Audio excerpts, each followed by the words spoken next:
할렐루야. 오늘 또 하나님 앞에 나온 여러분들, 또 영상을 통해 예배하는 우리 성도님들, 하나님께서 만져주시고 하나님께서 여러분의 인생을 새롭게 하시는 변화, 그리고 축복에 여러분들이 다 함께 그 하나님의 놀라운 손길 안에 만져진 바 되기를 소망합니다. 그래서 오늘 설교의 제목은 예배자의 문에서 흐르는 치료의 물입니다. 어떻게 보면 우리 모든 사람들은 어딘가 모르게 알고 있든 모르든 간에 우리 자신이 치료를 받아야 될 사람들입니다. 네, 그렇지요? 여러분들 다 문제 없는 분들도 있다고 생각할지는 모르겠지만, 난 문제 없어요 라고 말할지는 모르겠지만, 그래도 그 인생이라는 건 원래 하자가 있는 거예요. 왜냐하면 죄 때문에 하나님은 완벽하게 만들었지만 불순종이 들어와가 불순물이 되어버린 거예요. 그러면 이 불순물을 빼내야 되는데 그건 치료라고 합니다. 그걸 가리켜 치료인데, 영적인 치료가 있기를 소원합니다. 여러분이 먼저 영적인 치료를 받게 나면 나머지는 다 문제가 안 돼요. 그거는 다 해결될 수 있는 줄 믿으시기를 바랍니다. 오늘 우리가 읽은 이 성경 말씀에 에스겔 선지자가 이제 기도하는 가운데에 하나님께서 그를 영적인 은혜로 이끌어 가는데, 어디로 이끌어 가느냐? 바로 이 살리는 영, 살리는 은혜. 여기에 이제 에스겔의, 이 사실 에스겔서가 점점 마무리되어지는 이 결론 부분이거든요. 여기에서는 이 성전에서부터 시작된 이 물이 온 세상을 살리게 된다라고 하는 결론을 에스겔을 통하여 보여주는 겁니다. 하나님의 천사가 에스겔을 환상 가운데 성전을 보여줍니다. 이 성전 투어라고 합니다. 성전을 쫙 살피게 하는 거죠. 기도의 환상 속에서 말입니다. 근데 여러분, 에스겔이 어떤 인물이냐? 우리가 에스겔서 앞쪽에 읽어보면 그는 제사장의 아들이었습니다. 그가 나이 25살에 나라가 망해버렸습니다. 바벨론이 이 이스라엘을 점령해버렸죠. 그러니까 성전이 다 무너지고 아버지가 제사장으로 성전을 숨겼습니다. 에스겔은 25살이 될 때까지 성전 주위를 맴돌면서 살았던 인물이고, 성전의 구조, 아버지가 제사를 지내기 위해서 성전에 매일 출근해서 이 제사 의식을 드릴 때 멀찍이 지켜본 인물이다 보니 누구보다도 성전에 대하여 너무너무 잘 알고 있는 인물입니다. 그가 25살에 포로가 되어 바벨론에 끌려와서 5년이 지난 다음에 30살이 되었을 때 이 환상을 경험하는데, 그 환상 내용이 뭡니까? 성전을 보여주는 겁니다. 이미 에스겔이 성전을 너무너무 잘 알고 있지요. 잘 아는 성전을 또 보게 되는 겁니다. 여기에 무슨 의미가 있느냐? 내가 이미 알고 있는데 그 성전이 무너진 성전입니다. 그런데 하나님께서 에스겔에게 이 성전을 보여주는 가장 중요한 이유는 그저 구조적으로 어디가 식당이고, 어디가 짐승을 잡는 곳이고, 어디가 제사장이 쉬는 곳이고, 어디가 제단이다, 이 구조를 아는 것에 목적이 있지 않습니다. 이미 에스겔은 다 알고 있는 겁니다.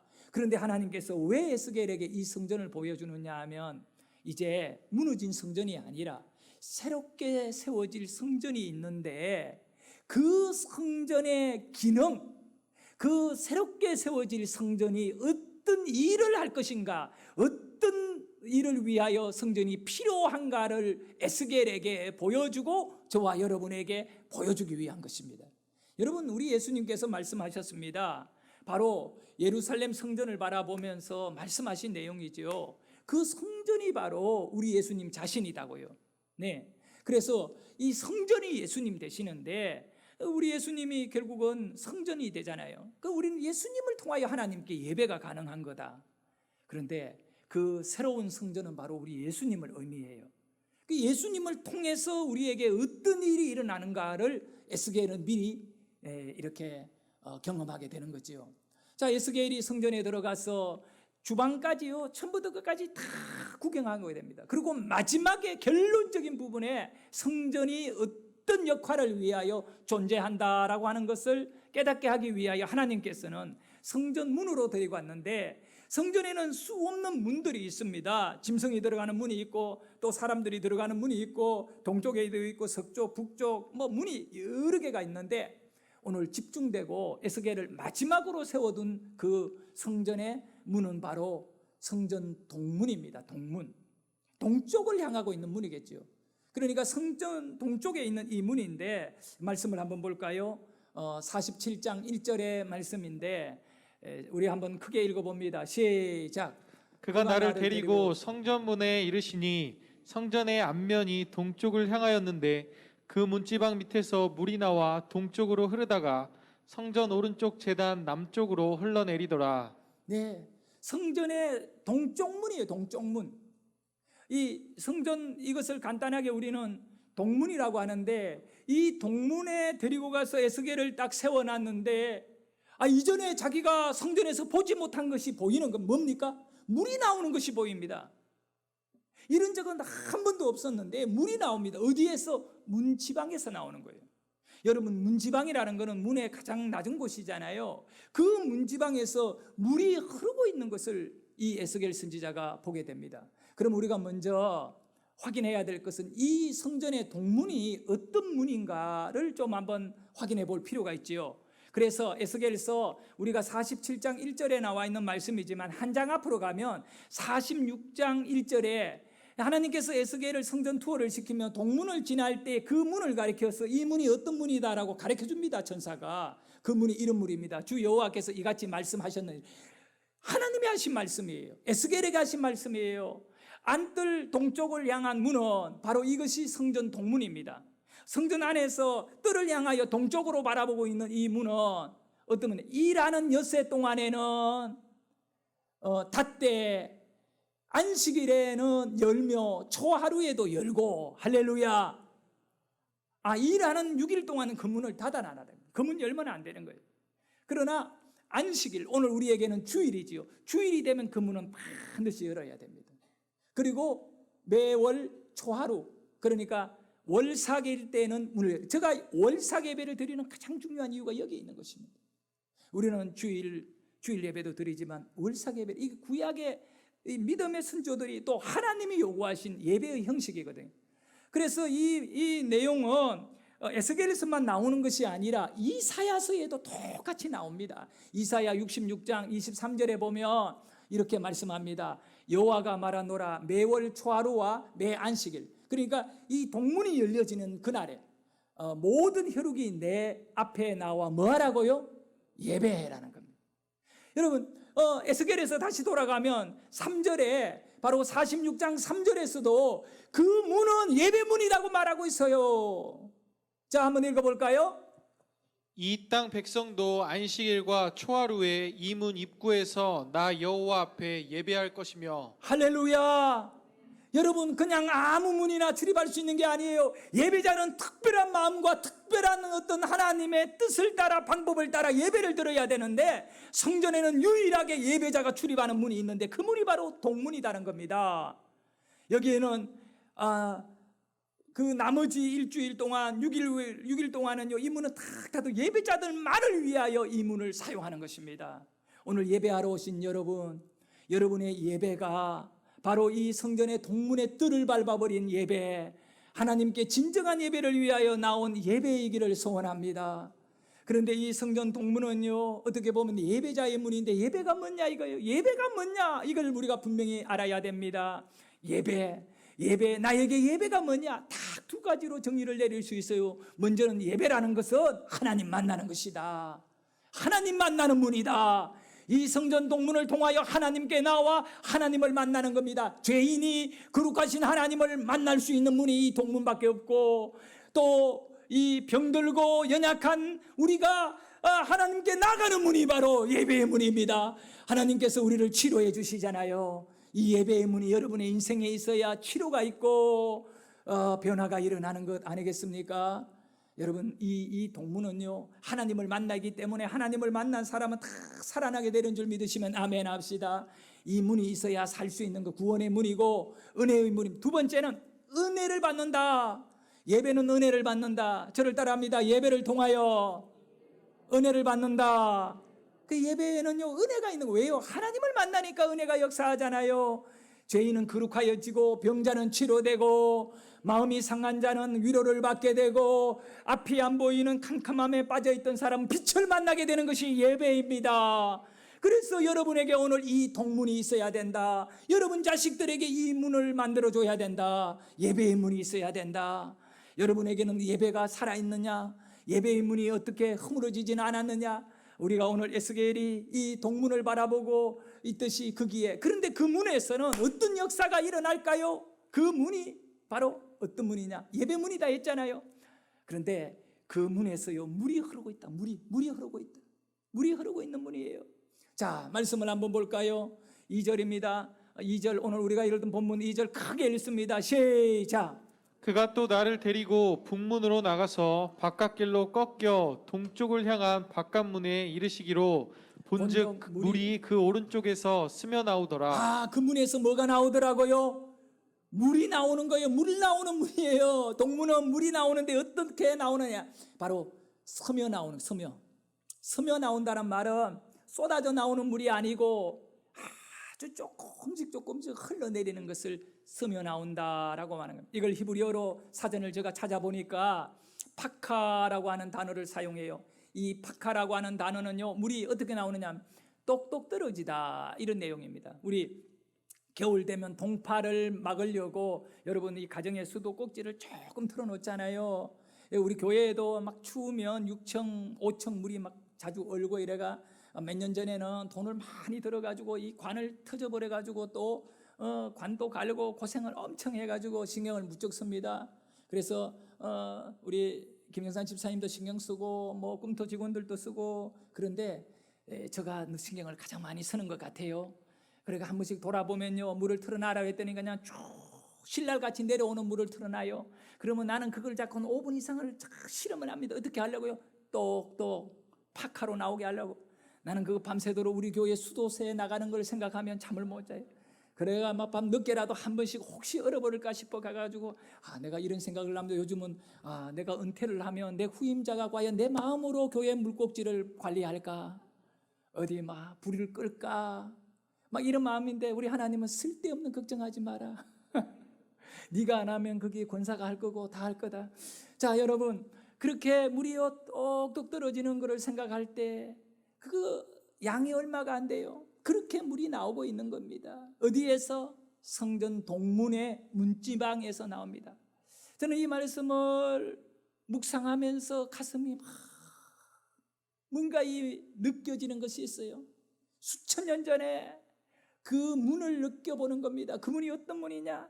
수많은 사연을 품었던 슬픔과 고통의 아픔의 상처를 품고 하나님 안 만나면 살 수 없었던 수많은 하나님의 백성들이 그 무거운 가슴과 아픔에 육체의 질병을 품고 하나님에게 위로받고 싶어서, 해결받고 싶어서 그 동문에 그 문지방을 밟고 들어갔다는 것입니다. 한 사람 두 사람, 헤아릴 수 없는 많은 사람들이 예배자로 각자의 사연을 가슴에 품고 그 문을 들어가고 나오고 들어가고 하다가 그 문지방이 다 딸가버린 거죠. 다 딸가버리는 겁니다.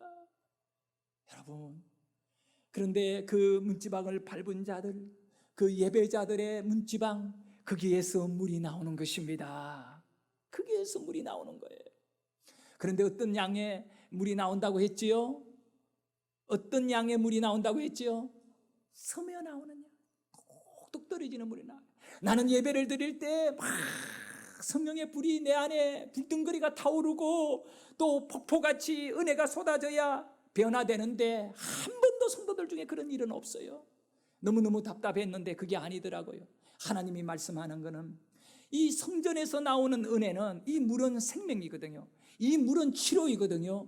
이 물은 살리는 건데, 영혼을 살리는 여러분을 향하여 예배자, 성전의 그 문지방을 밟고 하나님께 동문을 통하여 예배자로 온 그들의 심령에는 폭포가 아니고 쏟아지는 소나기가 아니고 파카드라는 겁니다. 스며 나오는 건데 그 물의 양이 너무너무 작았기 때문에 이 물을 갖고 뭘 하느냐고, 그걸 갖고 밥이라도 할 수 있겠느냐?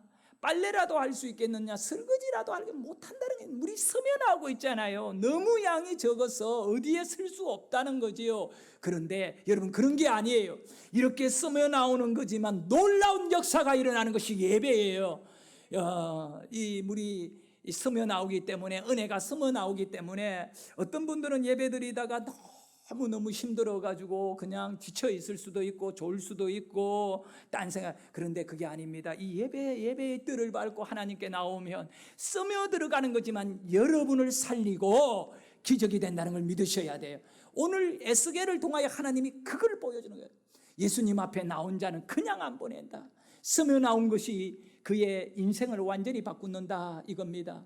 그래서 에스겔이 처음에는 그 물의 양을 보고 낙심하는 겁니다.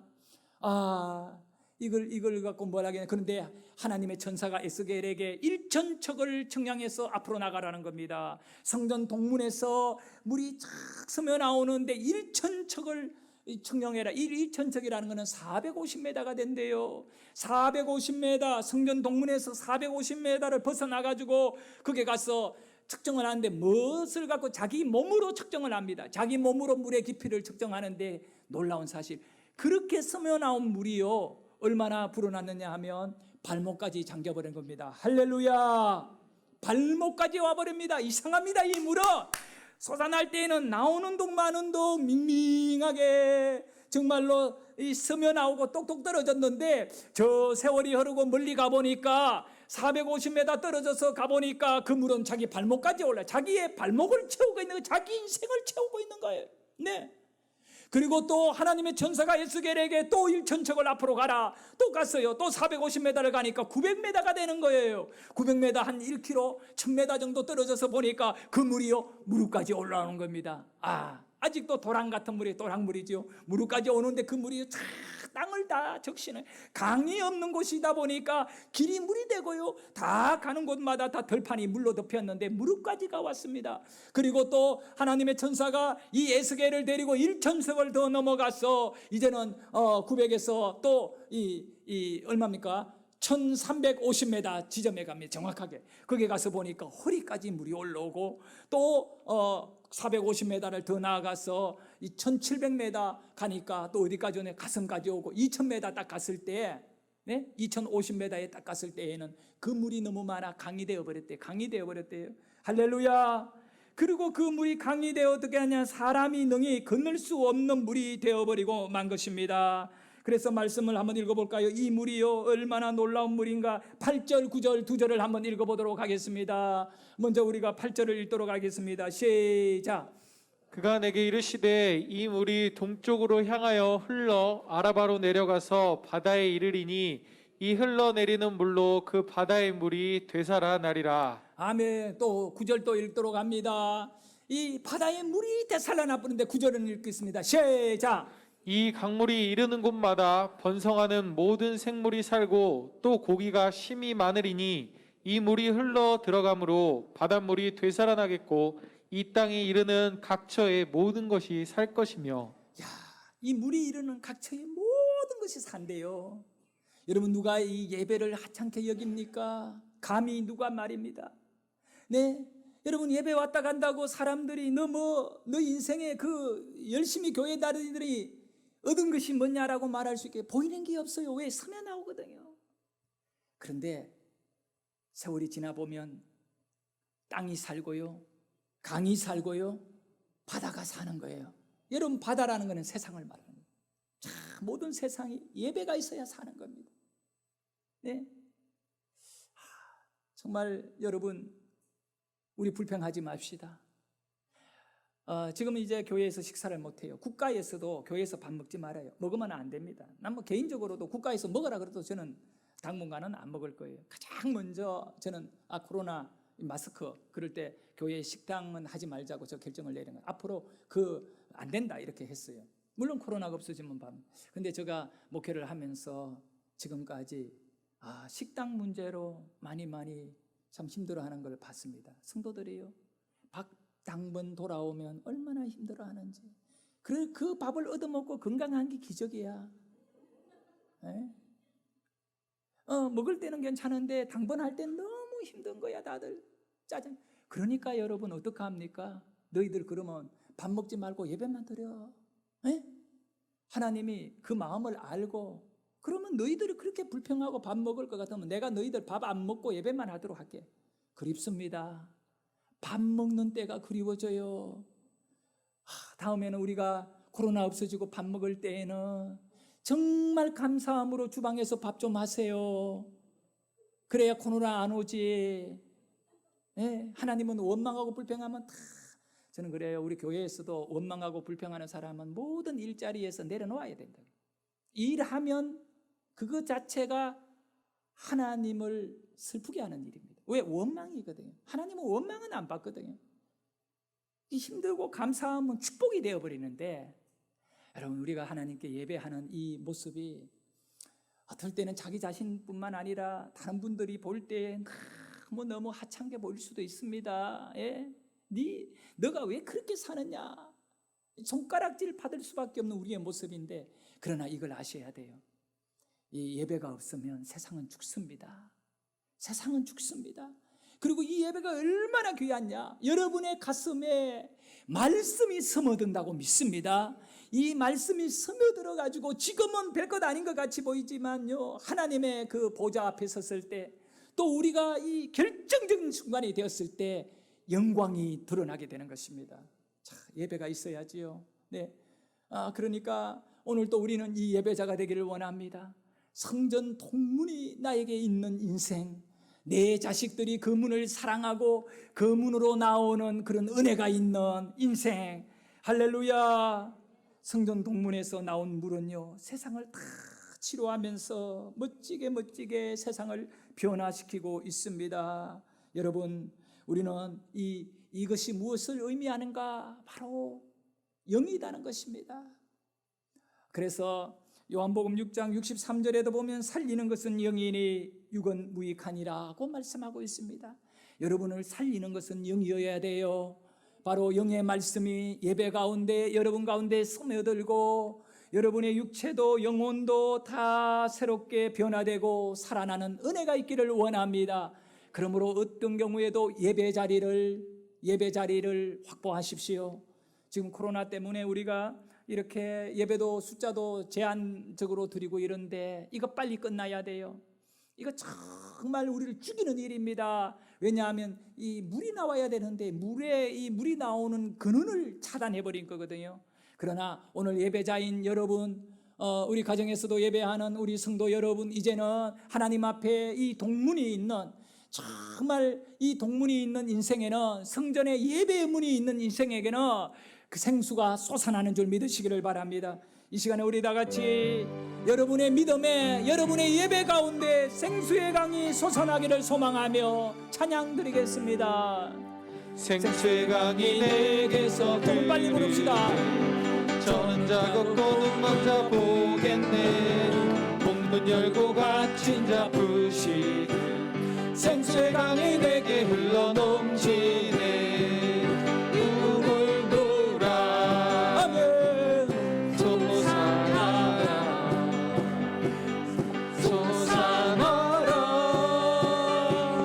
넘치도록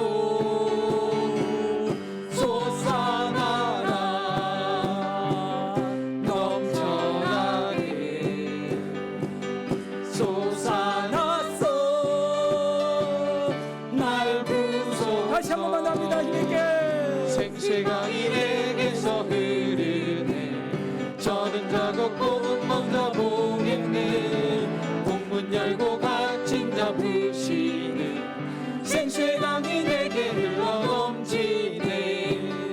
우물물아